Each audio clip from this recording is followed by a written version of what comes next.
Welcome. Today is the 17th day of Av and the 21st of August.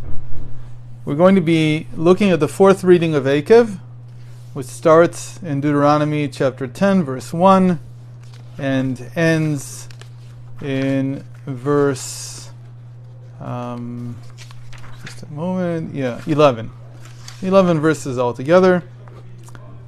Here Moses is telling us about the aftermath of the sin of the golden calf, and mostly speaking about the third time that he went up for 40 days and 40 nights.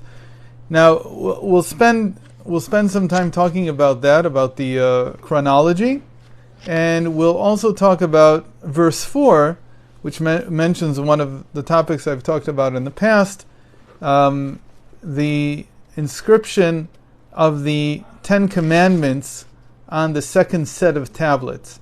Now, the topic that we've been talking about is this phrase, this translation of the Hebrew wording as Ten Commandments, which I've said numerous times is an incorrect translation, and it actually leads to all kinds of mistakes and problems, because there are not 10 commandments in the 10 phrases spoken by God at the giving of the Torah. It's a common mistake.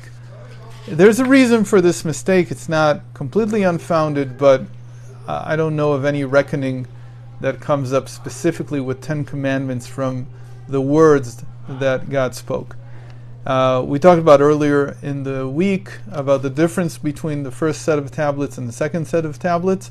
The first set of tablets had 620 letters on it. The second set of tablets had 708. And we talked about the brook that has the value of 88, the difference in the letters. One thing we didn't talk about, which I want to mention because it's something that is so visual.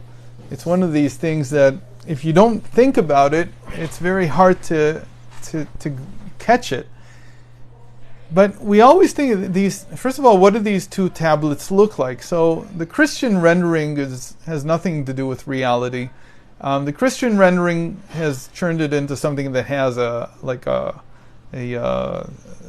half circle on the top, which is really a late addition that came from Roman architecture.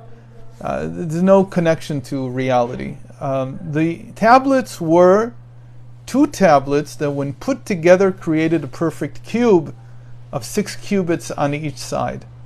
So you have to think about this, and I'm sorry, I don't think, I do. Actually, I don't, because it was in last week's issue. I don't think I have a picture of it here. I'll try to show a picture at some point.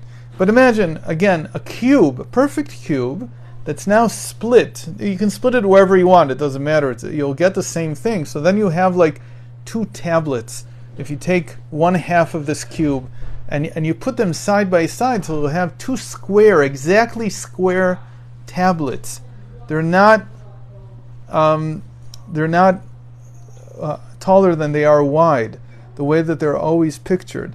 Now, not only are they pictured this way, but this we have a problem with the Jewish rendition even. So if you've ever seen a Jewish rendition of I wasn't planning on speaking on this, but it's such an interesting topic. I'm sorry I'm not prepared well, and I don't have the visual aids to help you. But if you've ever been in a synagogue and you've seen on the ark, there is a curtain that's placed before it.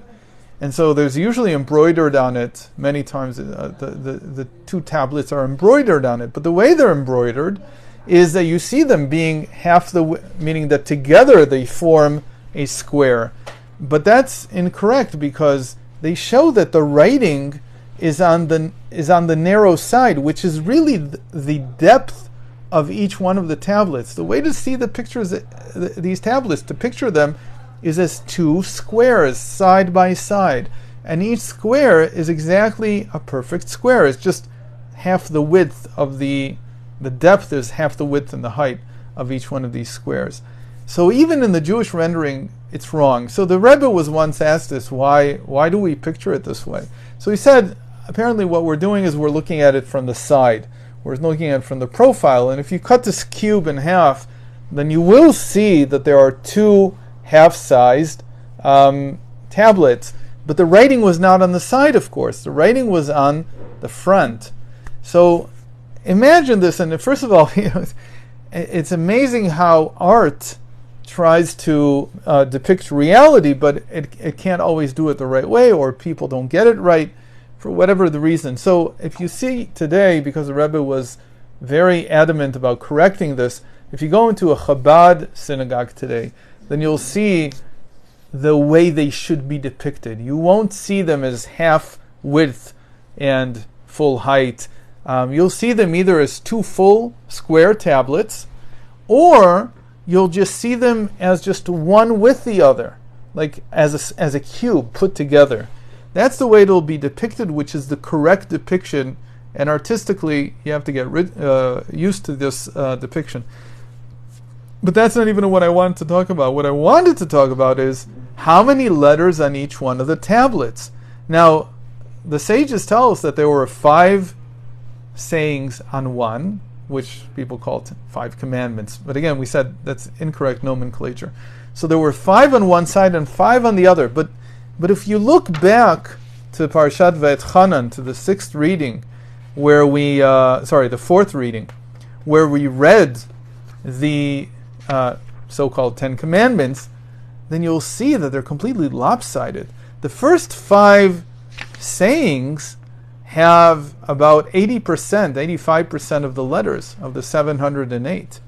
And the last 5 have another 15%. So what do you have? You have one tablet which is full, and the other tablet which is almost empty. So what would that look like? That's not very visually pleasing. But that's how it was. But there's one commentary from the Middle Ages that says something that I find tremendously illuminating. He says, you can't imagine that the second tablet was 90% empty. It wouldn't be the right thing to do. It was probably also full, which means that the letters on the second tablet were about 90% bigger than the letters on the first tablet. Because on the first tablet you have about 600 letters, 600 and something letters, and on the second tablet you only have about 80 letters. I'm sorry, I don't remember the exact numbers. So the letters on the second tablet had to be huge in order to fill the entire tablet. They had to be much bigger, 90%, maybe double the size, or even more than double the size, maybe 4 or 5 times the size of the letters on the right tablet.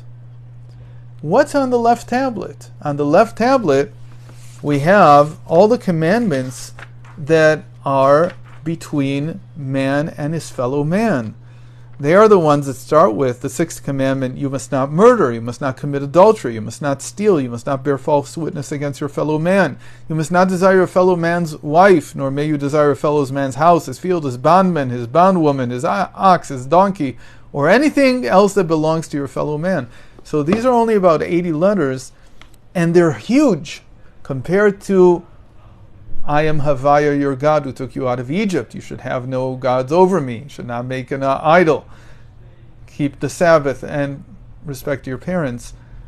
So what do we have here? A very lopsided picture of reality, but one which we need to take to our heart deeply, that God is stressing our relationship with others. He's putting it in billboard-sized lettering, whereas everything that has to do with our relationship with Him is in regular letters. And He's saying by this is what you need to focus on in life. I am more interested in your relationship with other people than I am in telling you how you should relate to me. And that's an incredible moral lesson from looking at the tablet. So again, I'm sorry I'm not prepared. I should have been a little bit more prepared. This came to mind just as we started. I could have visually shown you these things. Maybe I'll do it some other time. What I wanted to get into was the timeline. The timeline was that Moses went up the first 40 days on the 6th of Sivan. He came down 40 days later, which is the 17th of Tammuz. So the order of the months, you need to know them. is in the summer months is Nisan, Iyar, Sivan, Tammuz, Av, Elul. So he went on the third month, on the 6th day of the third month. He came down on the 17th day of the fourth month, Tammuz. He immediately had to go back up because he had shattered on the 17th of Tammuz. That's the date that we fast, and that's the date on which he shattered the first set of tablets. The next day he immediately went up to the mountain for another 40 days. He came back down the second time on the 29th, the last day of Av, the month that we're in right now, the fifth month. And then he immediately went up the next morning, the first day of Elul, the last month of the summer, the last month of the year, the first day of Elul, and he came down on the 10th of Tishrei, which is Yom Kippur. Which first of all puts into tremendous perspective and understanding why Yom Kippur is so important, because it's the day on which Moses finally came down after being on the mountain for 3 successive periods of 40 days and 40 nights. The first set of 40 days and 40 nights was the giving of the Torah. Moses was taught the Torah by God. The second set was the one that was the most difficult, where he beseeched God to forgive the people for the sin of the golden calf, and he received a sign, a certain sign that things had gone well, but he wasn't sure. He wasn't 100% sure that God had forgiven. When he finally came down, we said on the 29th day of Av, that's where our reading starts. And it says, God told him that night, make for yourself, you should chisel out 2 tablets made from regular stone, sapphire stone in this case, and bring them up with you tomorrow.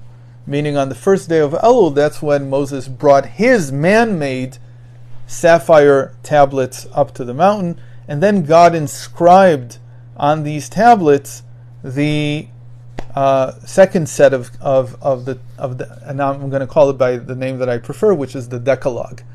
These are 10 sayings. They're not 10 commandments, but 10 sayings, the Decalogue. And then he came down with this on the 10th of Tishrei, Yom Kippur, the date that subsequently became Yom Kippur. And in that year, the first year that they were out of Egypt, it wasn't Yom Kippur yet. But you see now from the chronology that this was the original Day of Atonement. This was the original time, the 10th of Tishrei, in the first year after they had come out in the 15th of Nisan, almost 6 months earlier, 5 days shy of 6 months that they had come out of Egypt. This was the original Day of Atonement, because on that day, when he came down with the second set of tablets, that was a sign that God had completely forgiven, because it's not enough to forgive. And this is a big deal in repentance that has to be understood. It's not enough that God forgives. That's very important in and of itself. God is quick to forgive. What takes a longer amount of time, and one would even say that God forgave the people the first day that Moses went up the second time, meaning on the 18th of Tammuz, he already forgave. What takes time is rebuilding what was destroyed.